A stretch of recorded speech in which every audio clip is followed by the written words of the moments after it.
बिस्मिल्लाहिर्रहमानिर्रहीम। Welcome student to our biology class. Student, जिस तरह के हमने अपना होम्योस्टेसिस का जो चैप्टर है वो स्टार्ट किया हुआ है, तो इससे पहले हमने एक टॉपिक जो है वो डिस्कस किया है एक्सक्रीशन इन एनिमल्स में जो वेस्ट प्रोडक्ट्स थी उनके बारे में हमने डिस्कस किया कि एनिमल्स उनको किस तरह से जो है वो फ्लश आउट करते हैं और कौन कौन सी जो है वो waste product are present in animals. तो अब हमने देखना है कि nature of excretory product in relation to habitat. तो हमने देखना है कि हमारे पास डिफरेंट हैबिटेट है और इस डिफरेंट हैबिटेट में हमारे पास नेचर क्या है एक्सक्रीटरी प्रोडक्ट्स की, जिसमें उनको जो है वो एक्सक्रीट करना है, जो नाइट्रोजनस वेस्ट मेटाबोलाइट्स हैं। ठीक है, हमारे पास हमने कहा कि नाइट्रोजन इज वेस्ट मेटाबोलाइट्स अगर ऐसा एक्सेस अमाउंट में है, वो प्रोटीन डीनेचर हो रही है या अमीनो एसिड डिफॉर्मेशन हो रही है, डीएमिनेशन हो रही है, तो हम कहते हैं कि हमारे पास क्या है, फार्मेशन हो रही है, नाइट्रोजनस वेस्ट मेटाबोलाइट्स है। अब इन नाइट्रोजनस जो वेस्ट हैं उनको फ्लश आउट करना है, बॉडी से निकालना है। तो इसकी स्ट्रेटजीज क्या हैं अकॉर्डिंग टू डिफरेंट हैबिटेट्स। तो अगर हम डिफरेंट हैबिटेट्स की बात करें तो हमारे पास एक्वेटिक हैबिटेट है, हमारे पास टेरेस्ट्रियल हैबिटेट्स है और हमारे पास जो डेजर्ट टाइप जहाँ पे वाटर कंटेंट्स बड़े कम हैं, ये इस तरह के हमारे पास हैं। तो हम देखते हैं कि किस एनवायरनमेंट में और कौन से एनिमल जो हैं वो कौन सी नेचर के जो एक्सक्रीटरी प्रोडक्ट हैं उनको निकालते हैं।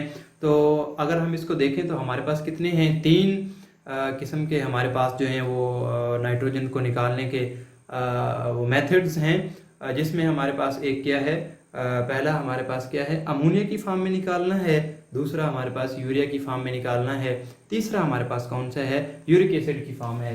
तो देखते हैं हमारे पास कि एक हमारे पास कौन सा है बच्चे, हम कहते हैं कि अमोनिया है, इसके अलावा हमारे पास कौन सा है, दूसरा हमारे पास यूरिया है और इसके अलावा कौन सा है, यूरिक एसिड। तो ये 3 फॉर्म हैं जो डिफरेंट हैबिटेट में नेचर है एक्सक्रीटरी प्रोडक्ट की। अब हम कहते हैं अगर अमोनिया की हम बात करते हैं, अमोनिया क्या है, एक्सक्रीटरी प्रोडक्ट है। अब हम कहते हैं कि अमोनिया जो है ये वेरी टॉक्सिक है, ये बहुत ज़्यादा टॉक्सिक प्रोडक्ट है। हमारे पास जो अमोनिया है इसके बारे में कहा जाता है कि ये बड़ी टॉक्सिक प्रोडक्ट है और ये जल्दी से डिजॉल्व हो जाती है, ये और क्या है, डिजॉल्व हो जाती है। किस में डिजॉल्व हो जाती है, जो बॉडी फ्लूइड्स हैं, डिजॉल्व इनटू बॉडी फ्लूइड्स। अब इसको जो अमोनिया है ये है भी टॉक्सिक और बॉडी फ्लूइड्स में जल्दी से डिजॉल्व होने की इसमें एबिलिटी भी होती है। तो इसकी जो ज़्यादा अमाउंट है अगर उसको स्टोर किया जाएगा, एक्सेस अमाउंट में अगर अमोनिया है, तो वो बॉडी के लिए डिजीजफुल होगी, बॉडी के लिए कोई ना कोई वो जो है वो डिजीज कास्ट करेगी। तो फिर इसको करना क्या है कि इसको फ्लश आउट करवा देना है।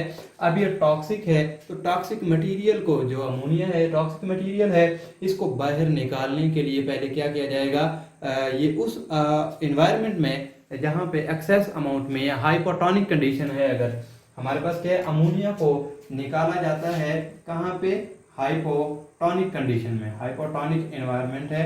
अब हाइपोटोनिक क्या है कि यहाँ पे जो हाइपोटोनिक एनवायरनमेंट है यहाँ पे बेटा वाटर कंटेंट्स ज़्यादा हैं और सॉल्ट कंटेंट्स कम हैं, या वाटर यहाँ पे जो हाइपोटोनिक है यहाँ में वाटर ज़्यादा अमाउंट में प्रेजेंट है। तो फिर हम कहते हैं कि इसको फिर वाटर में डिजॉल्व किया जाता है। इसको वाटर में डिजॉल्व करके हम कहते हैं कि ये, अब देखें टॉक्सिक है तो इसकी टॉक्सिसिटी को कम करने के लिए इसको डिजॉल्व किया जाता है वाटर में। तो हम ये बात कहते हैं 500 ml वाटर 1 ग्राम नाइट्रोजन को रिमूव करने के लिए रिक्वायर है। अगर 1 ग्राम नाइट्रोजन, 1 ग्राम नाइट्रोजन है और इस 1 ग्राम नाइट्रोजन को अगर यहाँ से रिमूव करवाना है तो हम कहते हैं हमारे पास क्या है, 500 जो ml वाटर है, एक्सक्रीशन ऑफ अमोनिया जो है ये रिक्वायर है। ठीक है, हमारे पास क्या है, हमने कहा हाइपोटोनिक एनवायरनमेंट था, अमोनिया है, इस अमोनिया को फ्लश आउट करने के लिए, बॉडी से बाहर निकालने के लिए क्या है, 500 ml जो वाटर है ये रिक्वायर है 1 ग्राम नाइट्रोजन को बॉडी से फ्लश आउट करने के लिए। तो यहाँ पे अगर हम बात करते हैं तो इतना वाटर किस एनवायरनमेंट में मौजूद है, हम कहते हैं कि ये कोई ना कोई क्या है, एक्वेटिक एनवायरनमेंट होगा और इसमें भी कौन सी कंडीशन होगी, मोस्टली हाइपोटोनिक कंडीशन। ठीक है जी, अगर वाटर ज़्यादा अमाउंट में प्रेजेंट है तो फिर इसको एक जो अमोनिया की फॉर्म में अगर इसने निकालना है, जिस तरह के हमारे पास क्या है, फिशेज वगैरह हैं, जो फिशेज की बात करें तो ये क्या निकालती हैं, एक्सक्रीट करती हैं। किसको एक्सक्रीट करती हैं? अमोनिया को। जो हमारे पास नाइट्रोजनस वेस्ट मेटाबोलाइट्स है, जो अमोनिया की फॉर्म में जिसने निकालना है, जिन एनिमल्स ने, वो कौन से हैं? फिशेज हैं। क्या मतलब इसका? कि वो वाले एनिमल जिनके पास जो वाटर है वो ज्यादा अमाउंट में अगर प्रेजेंट है, तो फिर इस नाइट्रोजन को, जो हम यहाँ पे कह रहे हैं ये अमोनिया है, यूरिया है और यूरिक एसिड है, असल में इसने करना क्या है कि नाइट्रोजनस वेस्ट प्रोडक्ट जो है, जो नाइट्रोजन है, इस नाइट्रोजन को इन डिफरेंट फॉर्म्स में कन्वर्ट करके निकाला जाता है। अगर वाटर ज्यादा है तो अमोनिया की फॉर्म में, कम है तो यूरिया की फॉर्म में, उससे कम है तो यूरिक एसिड की फॉर्म में, इन फॉर्म में इनको बॉडी से बाहर निकाला जाता है। फिर हम कहते हैं कि अगर हमारे पास कोई ऐसा इन्वायरमेंट है जहाँ पे वाटर कोई ऐसा इन्वायरमेंट है जहाँ पे वाटर जो है वो कम है, वाटर की सप्लाई जो है वो ज्यादा नहीं है, तो हम फिर कहते हैं कि इससे लेस टॉक्सिक सब्सटेंस है हमारे पास जो यूरिया है, इसके बारे में हम कहते हैं क्या है, लेस टॉक्सिक सब्सटेंस। ये लेस टॉक्सिक सब्सटेंस है और इसकी टॉक्सिसिटी जो है इस अमोनिया की निस्बत जो है वो कम होगी, और इस हिसाब से इसको निकालने के लिए जो है हम कहते हैं 50 ml जो वाटर है, 1 ग्राम जो यूरिया है, इसको बाहर निकालने के लिए जो वाटर की अमाउंट रिक्वायर है, हम कहते हैं कि हमारे पास अगर 50 ml वाटर हो तो इससे जो है उसको जो है वो फ्लश आउट करवा दिया जाता है, बाहर निकाल दिया जाता है।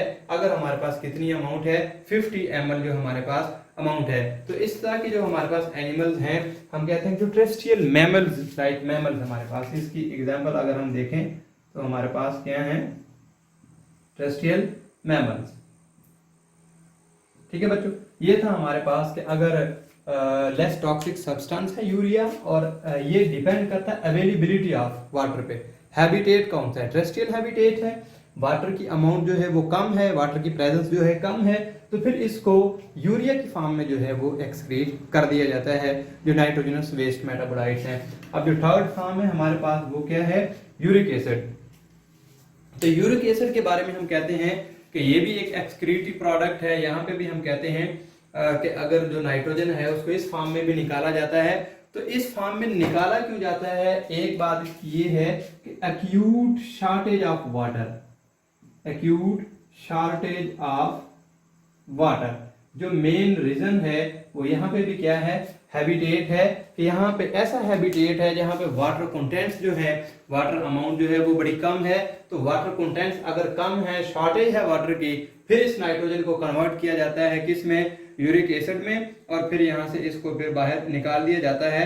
तो हम कहते हैं कि इसमें जो यूरिक एसिड है, असल में ऐसे एनिमल्स हो सकते हैं जिनको वाटर रिक्वायर है ताकि वो वाटर को क्या कर सकें, सेव कर सकें। फिर हम कहते हैं कि यहाँ पे ऐसे एनिमल्स जिनमें वाटर जो है वो कम अवेलेबल है, जिस तरह के हमारे पास क्या है, बर्ड्स हैं, ठीक है, जिनके पास मिनिमम अमाउंट में वाटर प्रेजेंट है। हम कहते हैं कि इनके पास क्या है, मिनिमम अमाउंट जो है वाटर की वो यहाँ इनके पास प्रेजेंट है।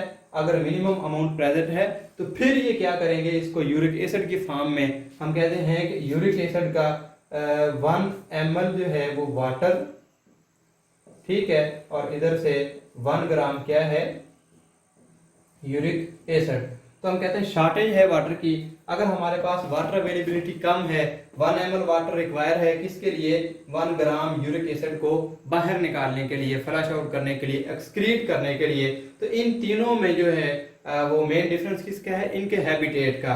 यहाँ पे वाटर जो था वो ज्यादा अमाउंट में प्रेजेंट था, तो इसको कर दिया गया अमोनिया की फॉर्म में फ्लश आउट कर दिया गया। यहाँ पे वाटर की थोड़ी सी कमी आ गई तो फिर इसको यूरिया में, और यहाँ पे वाटर जो है इसकी एक्यूट शॉर्टेज है, बिल्कुल कम है, तो यहाँ पे क्या किया, इसको यूरिक एसिड की फॉर्म में जो है वो बॉडी से फ्लश आउट कर दिया गया। तो हम कहते हैं कि इनको फिर इनके डिफरेंट नेम्स दे दिए गए हैं कि ऐसे एनिमल जो अमोनिया को एक्सक्रीट करते हैं उनको हम कहते हैं, हमारे पास क्या है, अमोनोटैलिक। ठीक है, जो अमोनिया को रिलीज कर रहे हैं उनको हम क्या कह रहे हैं, अमोनोटैलिक।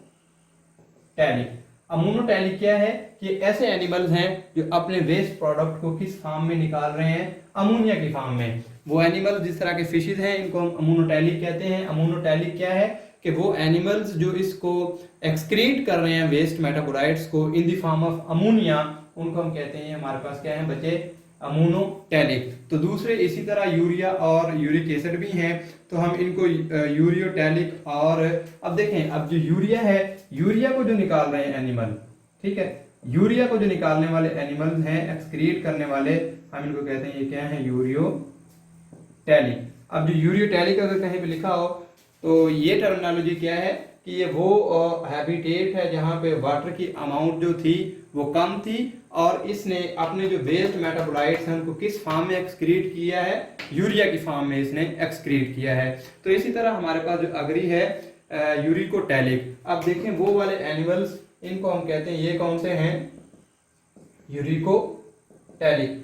तो ये जो यूरिकोटैलिक है ये क्या है कि जहां पे एक्यूट शॉर्टेज ऑफ वाटर है, ये एक्यूट शॉर्टेज ऑफ वाटर होगी तो किस फॉर्म में उसने एक्सक्रीट करना है वेस्ट मेटाबोलाइट को, यूरिक एसिड की फॉर्म में। तो हम कहते हैं कि वो अगर यूरिकोटैलिक है इसका मतलब है इसने यूरिक एसिड को रिलीज करना है, यूरिक एसिड को एक्सक्रीट करना है। यूरिक एसिड को क्यों एक्सक्रीट करना है, क्योंकि यहाँ पे वाटर की जो कंटेंट्स है, अमाउंट है, शॉर्टेज है, वाटर कम है, तो इसलिए 1 ml वाटर इसके पास है, 1 ग्राम उसमें यूरिक एसिड इसने निकाल दिया। तो फिर दूसरी हमारे पास क्या है, यूरियोटैलिक कंडीशन है। तो यूरियोटैलिक एनिमल कौन से हैं, जो यूरिया को एक्सक्रीट कर रहे हैं। ये हमारे पास मॉडरेट है, यहाँ पे वाटर जो क्वांटिटी है वो ना तो बहुत कम है, बिल्कुल शॉर्टेज भी नहीं है, और ना ही बहुत ज्यादा वाफर अमाउंट में प्रेजेंट है। फिर तीसरी जो कंडीशन है, हमने जिसको अमोनोटैलिक कहा, ये कौन सी कंडीशन है, जो अमोनिया को रिलीज कर रही है। और अमोनिया को कौन से एनिमल्स रिलीज करते हैं, वो एनिमल एक्सक्रीट करते हैं जिनके पास वाटर अवेलेबिलिटी जो है वो ज्यादा है, वाटर जिनके पास ज्यादा अमाउंट में है। तो ये बच्चों आज हमने देखा हमारी जो एक्सक्रीशन है डिफरेंट हैबिटेट्स में, जो डिफरेंट हैबिटेट में पाए जाने वाले एनिमल्स हैं उनमें जो एक्सक्रीशन है वो कैसे होती है और किस किस फॉर्म में होती है।